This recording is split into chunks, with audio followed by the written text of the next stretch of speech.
We prayed and asked God to make our house clean. God has given us the broom to sweep.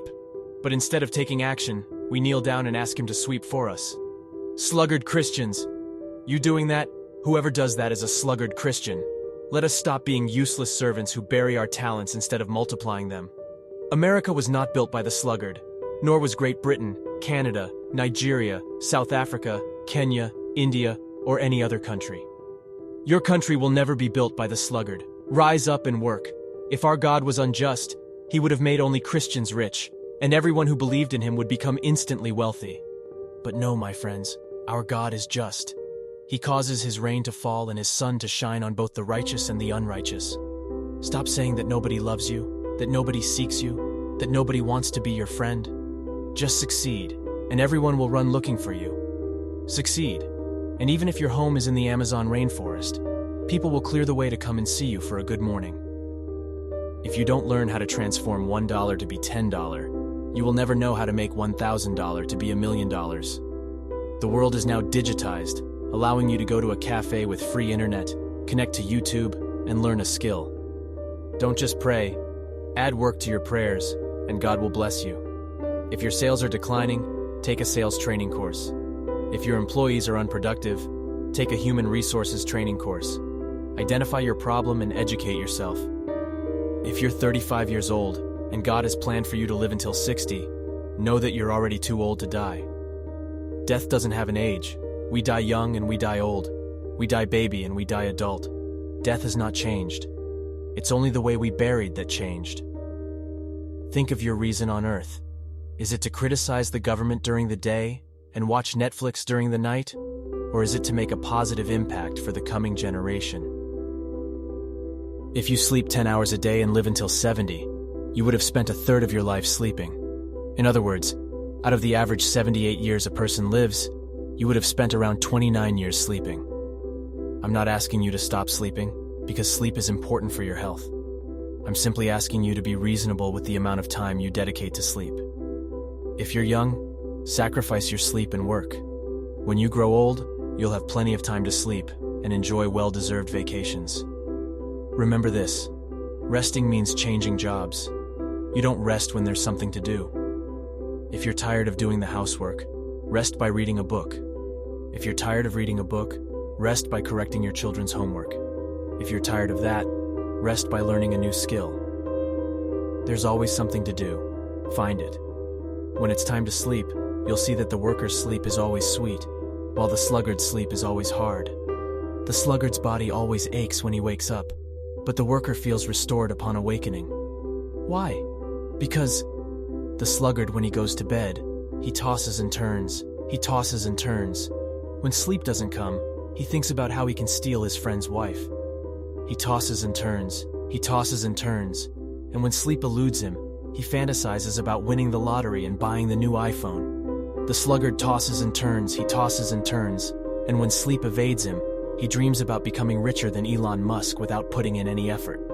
The sluggard tosses and turns, he tosses and turns, and if sleep doesn't come, he envisions being selected by Mr. Beast to participate in his show for the laziest person and win $1 million. The sluggard tosses and turns, he tosses and turns, and in response, God says, "Ha! If I don't grant sleep to this man, he might risk burning down the country." So God bestows sleep upon him. Don't be a sluggard, brother. If you watch National Geographic, there was a program called Air Crash. Sometime you see that it is laziness the cause of the crash. Somebody was cleaning ice on the plane, but because of laziness he haven't done it well, and that caused the plane to crash. Reduce the time spent on Netflix, YouTube, and cable, and increase the time dedicated to work. God did not create some people with 24 hours a day and others with 100 hours. He has given all of us 24 hours. Perhaps you don't have a garage, but you have a room. Focus on your creativity and create, invent, innovate, because God takes pleasure in that. Do you enjoy baking? Become the best baker. Do you enjoy construction? Strive to become the best. Let nothing limit you, not even money.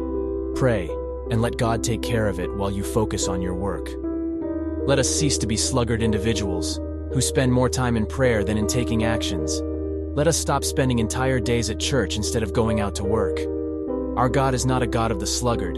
He is a God of the hardworking. Let us refrain from labeling every motivational message we receive as a prosperity gospel in order to justify our inactions. God blesses the work of our hands, not our laziness, as stated in Deuteronomy 2 verse 7. Now let's explore the biblical references that shed light on the characteristics of laziness. As mentioned in Proverbs 6 verse 11, it says, "Go to the ant, you sluggard. Consider its ways and be wise. It has no commander, no overseer or ruler, yet it stores its provisions in summer and gathers its food at harvest. How long will you lie there, you sluggard? When will you get up from your sleep? A little slumber, a little folding of the hands to rest. And poverty will come on you like a thief, and scarcity like an armed man." The sluggards are nonchalant. They lack enthusiasm and drive. The sluggards loves to sleep. They worship the god of slumber. When people sleep 4 hours, they sleep 8. When we sleep 8, they sleep 12. The sluggards waste time. They rest when there is work to be done.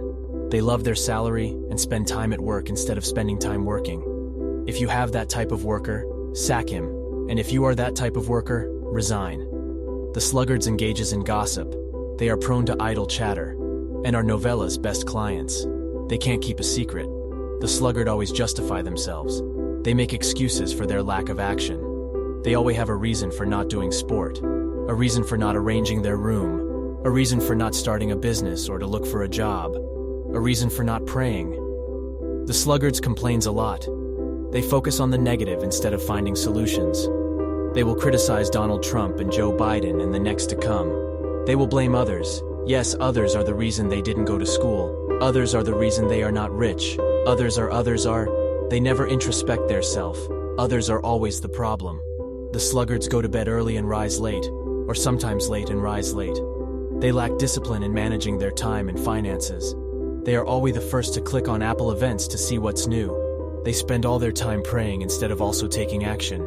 And once you ask them to look for money or use biblical verse to motivate they shout, "That's a prosperity gospel." Laziness causes too many problems to God.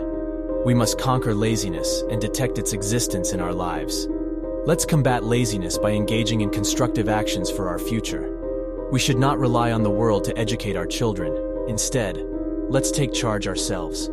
If we surrender this responsibility to the world, we will end up with individuals who favor technologies like Neuralink.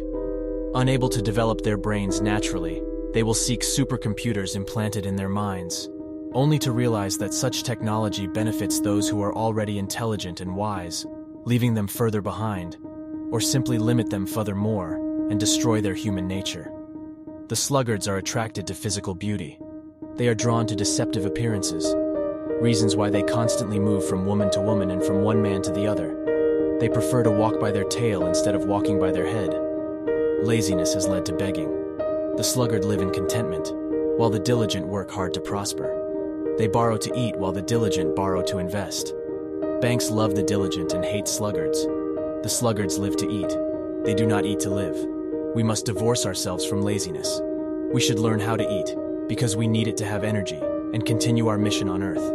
The sluggards are wasteful with money. They are talkative, but lack substance. They don't know how to turn $1 to $10, but always need to have $1,000 to turn it to $1 million. They are champion advisors, and spend time saying how Cristiano Ronaldo should spend his money, or how 50 Cent spend too much. They live in the "if I had money," or "when I will be rich." The sluggard always postpone. Victorious people focus on today, managing the present moment with intention and purpose, and by the way, plan for the future. But sluggards are number one in typing on YouTube or Google. The importance of procrastination. The sluggards loves to say, "It's not possible." Dear viewers, we must prove them wrong and never give in to discouragement. Success is built upon a foundation of failures and perseverance. We have many videos on that on this channel. Today we urge you to embrace your potential as a miracle and a grace.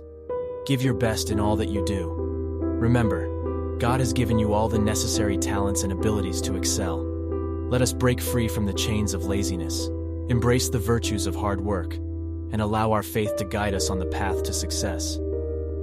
May God bless you abundantly in your entrepreneurial endeavors. Remember, faith without action is dead. So, go forth, work diligently, and watch as God's blessings manifest in your life. Thank you, and may God's grace be with you and your business always.